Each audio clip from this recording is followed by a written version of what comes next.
কতবার যে আমি তোমাকে স্পর্শ করতে গিয়ে গুটিয়ে নিয়েছি হাত, সে কথা ঈশ্বর জানেন। তোমাকে ভালোবাসার কথা বলতে গিয়েও কতবার যে আমি সে কথা বলিনি, সে কথা আমার ঈশ্বর জানেন।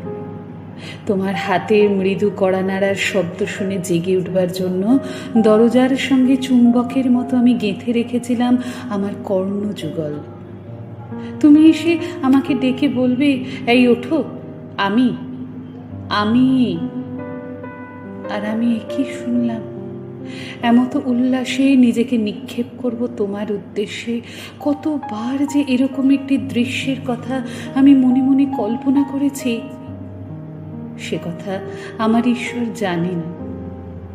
আমার চুল পেকেছে তোমার জন্য, আমার গায়ে জ্বর এসেছে তোমার জন্য। আমার ঈশ্বর জানেন আমার মৃত্যু হবে তোমার জন্য। তারপর অনেক দিন পর একদিন তুমিও জানবে আমি জন্মেছিলাম তোমার জন্য, শুধু তোমার জন্য।